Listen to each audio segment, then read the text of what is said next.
Emília Ferreiro, Reflexões sobre a Alfabetização, vídeo 3. No vídeo passado, a gente falou a respeito das concepções que o adulto alfabetizado tem sobre o sistema de representação escrita. As concepções dos docentes, o que geralmente pensa aquele que ensina. Nesse vídeo, a gente vai falar sobre as construções originais da criança em relação ao sistema de escrita e a interpretação que a criança faz da informação específica que é dada pelos adultos e como isso vai influenciar na prática pedagógica. Segundo a autora, embora a leitura e a escrita tenham sido tradicionalmente consideradas como objeto de uma instrução sistemática, como algo que deve ser ensinado e cuja aprendizagem supõe o exercício de uma série de habilidades específicas, e embora o trabalho de muitos psicólogos e educadores tenha se orientado nesse sentido, não é isso que as pesquisas feitas por ela e por Anna Teberoski sobre os processos de compreensão da linguagem escrita têm mostrado.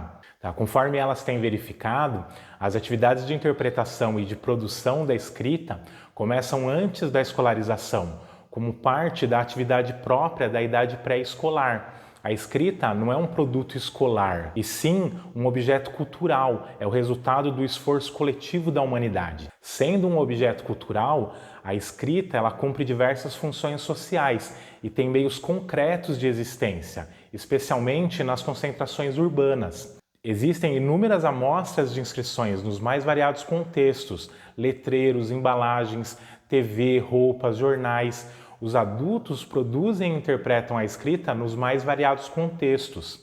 E aí é evidente que a presença isolada desse objeto cultural, a escrita, e as ações sociais que estão aí relacionadas, por si só, não vão transmitir conhecimento, mas são o que cria as condições nas quais o aprendizado é possível. A criança vai descobrindo as propriedades do sistema de representação da escrita por meio de um longo processo construtivo.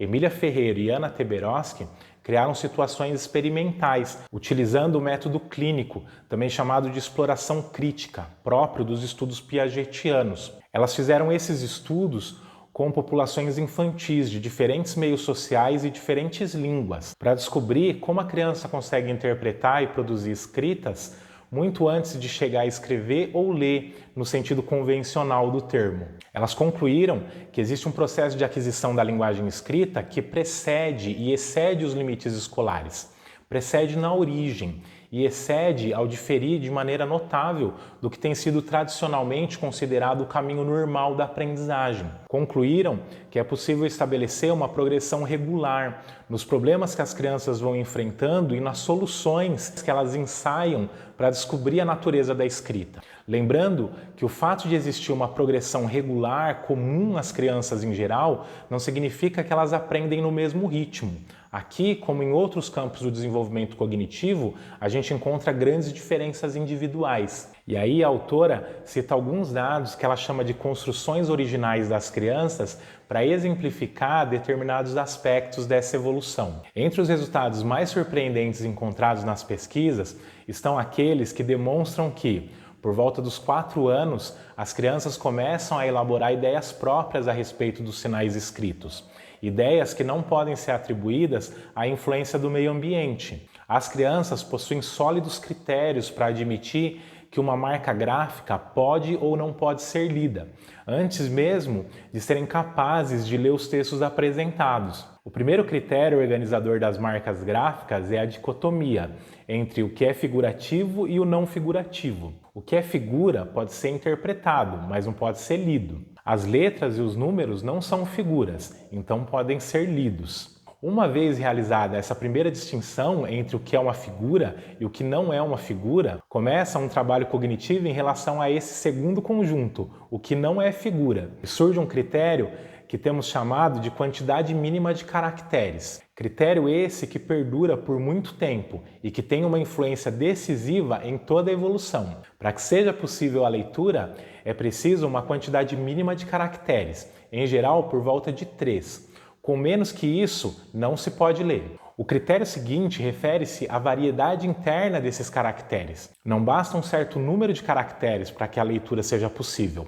É necessário que essas grafias variem, que não se repitam sempre as mesmas. E aí é doido, porque de onde vem a ideia infantil de que não se pode ler com poucas letras? Os adultos, eles não podem transmitir essa ideia, já que qualquer adulto alfabetizado lê correntemente as palavras monossílabas, inclusive as de letra única. O mesmo vai acontecer nas palavras com letras repetidas. Não foram os adultos que passaram isso para as crianças, nem foram coisas que elas observaram no meio. Por isso que a Emília chama isso de construções originais das crianças. Ambas as hipóteses, a da quantidade e a da variedade, são construções próprias da criança, que não dependem do ensino do adulto e nem da presença de amostras escritas, porque no mundo real não é esse o padrão. E aí você pensa, escrever os artigos o e a, assim como as palavras ovo e asa, pode ser fácil para um adulto alfabetizado, mas para a criança não faz sentido.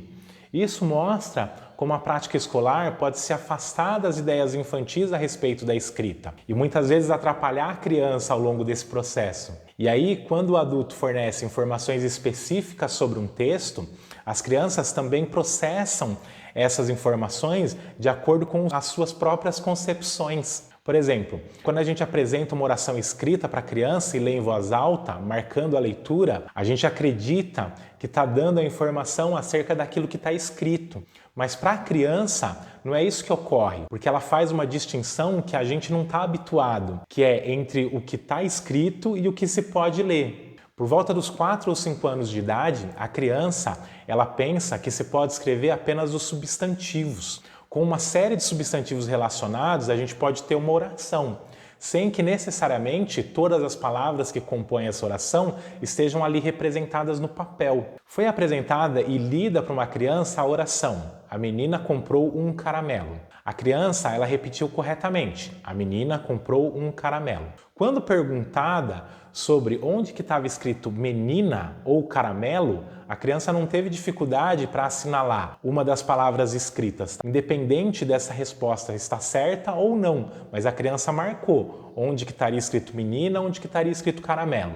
Agora, quando perguntada onde estava o A e onde estava a palavra comprou, a criança ela não concebe a ideia de que essas duas palavras também estariam ali escritas. Para outra criança, foi dada a oração: papai martelou a tábua. A criança não concebia que a palavra A pudesse estar ali escrita, então considerava o A como parte da palavra tábua, como a sílaba tá. Um outro caso interessante com a mesma frase foi uma criança que, quando apontada a palavra martelou, o verbo, a criança dizia que estava escrito martelo, o substantivo. Nesses exemplos, fica claro que o problema das crianças não era reter a frase na memória. A questão é que, na convicção delas, não se podia admitir que tivessem ali escritos o artigo e o verbo.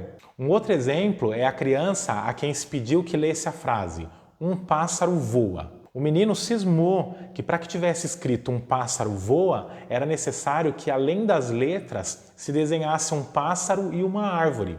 A criança sabe que se lê nas letras, mas para que seja possível se ler nas letras, é preciso que algo que não se lê, mas que permite a interpretação do que é lido, estivesse ali, que é a imagem, que é a figura do pássaro e a árvore. Folhearam um livro com outra criança e perguntaram se havia algo para ser lido. Segundo a criança, as páginas que havia coisas para ser lidas eram apenas as que tinham texto e figuras. A criança sabia que o texto era a parte para ser lida. Porém, nas páginas que só havia texto, ela disse que aquelas páginas não podiam ser lidas porque ali não tinha nada. A criança acreditava que só dava para ler o texto onde tivesse a figura junto. Outro exemplo, uma criança que disse que elefante deve ter mais letras que borboleta, porque o elefante pesa uns 1000 quilos. Outra, já em hipótese silábica, que sabe que com P se escreve papai e pato, mas como associa o P à sílaba pá, não acredita que é a mesma letra com a qual se escreve pipoca. Esse vídeo já está ficando meio comprido, eu vou parar ele por aqui. O importante é que fique claro para a gente essas construções originais das crianças e mesmo como as concepções que elas têm influenciam o modo como elas interpretam aquilo que os adultos falam especificamente. É algo próprio das crianças, que não foi ensinado por ninguém, nem verificado nas escritas do mundo real. mas são aspectos construtivos observados na percepção das crianças de diversos meios sociais em países e línguas diferentes. Então é um padrão meio que regular. As crianças, elas percebem a escrita dessa forma por alguma razão. E aí a reflexão que fica é o quanto essas concepções das crianças se distanciam das nossas, das concepções dos adultos e também das concepções do sistema escolar. Será que certas intervenções não acabam atrapalhando a criança em vez de ajudar? Será que é justo o modo como muitas crianças são rotuladas ainda nos primeiros contatos com a língua escrita, por ter percepções e interpretações daquilo que especificamos tão distintas do que a gente espera? Será que a prática pedagógica não exige da gente um pouco mais de sensibilidade para conseguir entender melhor essas crianças? Eu acho que vale muito a pena pensar em tudo isso, né? Isso com certeza pode nos fazer pessoas melhores. Aí no card está a continuação desse ou algum outro vídeo relacionado. Eu agradeço a sua atenção, a gente se vê num próximo vídeo.